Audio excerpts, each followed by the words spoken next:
이번 영상은 청담동 주식 부자로 알려졌었던 희대의 사기꾼 이진이라는 한 남자가 만들어낸 성공의 환상, 그리고 그 환상이 부른 비극적인 결말을 이야기로 풀어줄게요.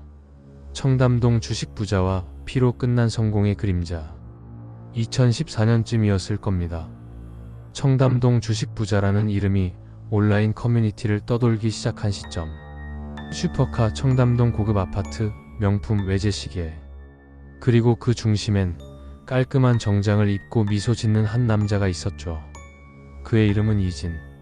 20대 중반의 주식으로 수백억 원을 벌었다는 이야기, 증권 방송과 유튜브에 등장해 전고 부유한 셀럽 투자자로 주목받기 시작했죠. 그는 투자는 누구나 할 수 있다고 말했고, 그가 운영하던 미라클 투자클럽이라는 리딩방은 4만 명이 넘는 회원을 끌어모았어요. 사람들은 이진을 따라 주식을 사고 그의 말 한마디에 오르고 내리는 종목들이 생겨났죠. 그야말로 성공한 남자의 이미지. 누구보다 빠르게 부자가 된 청년. 하지만 그 모든 성공은 거짓 위에 세워진 모래성이었어요. 금융감독원은 이진의 투자 행태를 조사했고 곧 충격적인 진실이 밝혀집니다. 이진은 미등록 투자 자문, 허위 정보 유포, 시세 조종, 그리고 무엇보다 회원들에게 자신이 보유한 종목을 추천한 뒤 고점에서 몰래 빠지는 방식의 사기를 벌이고 있었어요. 피해액은 무려 250억 원 이상. 피해자는 초보 투자자, 중장년층, 사회초년생들이 대부분이었죠.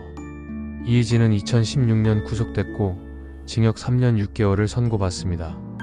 그렇게 화려했던 주식 천재는 단 한순간에 주가 조작 사기범이 됐죠. 그의 이름은 뉴스에서 사라지고 잊혀지는 듯 했어요. 그런데 2019년 이진이라는 이름이 또다시 언론을 뒤흔듭니다. 하지만 이번엔 그가 아닌 그의 부모가 살해당했다는 뉴스였어요. 2019년 3월 경기도 안양의 한 고급 빌라. 이진의 부모가 조용히 살던 자택이었습니다. 며칠째 연락이 끊겼다는 신고를 받고 출동한 경찰은 그곳에서 끔찍한 광경을 마주합니다. 아버지는 칼에 찔린 채 숨져 있었고 어머니는 결박된 상태로 질식사. 두 사람의 시신은 비닐과 이불에 감싸져 냉장고 옆 좁은 공간에 방치돼 있었죠. 그들이 사망한 지 5일이 지난 시점이었습니다. 도대체 누가 왜 이들을 죽인 걸까? 범인은 김다운이라는 남성이었어요. 30대 중반, 겉으론 사업가를 가장했지만 실제로는 사기 전과가 있는 인물이었죠. 그는 이진에게 투자 사기를 당했다며 중국 국적의 남성 3명을 데려와 강도살인을 계획합니다. 이진 가족이 집에 수십억을 숨겨두고 있다. 그걸 가져가자. 사람은 죽이지 않아도 된다. 하지만 그날 자택에 침입한 이들은 두 사람을 제압하고 결국 죽음에 이르게 합니다. 흉기를 든 채 아버지를 찌르고 어머니는 손과 입을 막아 질식사시켰어요. 이들은 현금 약 5천만 원을 챙긴 뒤에 아무렇지 않게 집을 떠났고 그중 중국인 공범 3명은 그날 밤 인천공항을 통해 출국, 지금까지도 단 한 명도 검거되지 않았습니다. 그리고 그 안양의 조용한 주택에선 죽은 부모의 시신만 5일간 방치돼 있었던 거죠. 김다운은 며칠 뒤 검거됩니다.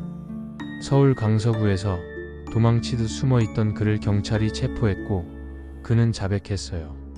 이진의 과거를 보면서 그의 가족이라도 대가를 치러야 한다고 생각했다. 하지만 수사 결과 그는 이진에게 피해를 본 적도 없었고 오히려 자신이 사기 전과가 있는 인물이라는 사실이 드러납니다. 즉, 이 범행은 보복이라는 명분을 쓴 단순한 계획 강도살인이었던 거죠. 법원은 김다운에게 징역 30년형을 선고합니다. 사건이 끝난 것처럼 보였지만 많은 사람들은 이 사건에 대해 지금도 질문을 던지고 있어요. 왜 하필 이진의 부모였을까? 김다운은 정말 단독범이었을까? 중국인 공범 3명은 왜 지금까지도 잡히지 않았을까? 단순한 강도였나? 아니면 더 복잡한 누군가의 지시가 있었던 걸까? 모든 질문은 아직도 완전히 풀리지 않았어요. 이진. 그 이름은 한때 젊고 성공한 부자의 대명사였지만 이젠 투자 사기의 아이콘, 그리고 가족을 잃은 비극의 중심이 되어버렸죠. 그가 만들어낸 허상이 수많은 사람을 울게 했고 그 뒤에는 진짜 눈물과 피, 그리고 죽음이 남았습니다. 이 사건은 단지 한 명의 몰락이 아니라 현대 사회에서 돈이 어떻게 사람을 무너뜨리고 그 그림자가 어디까지 번질 수 있는지를 보여주는 잔혹한 실화였습니다.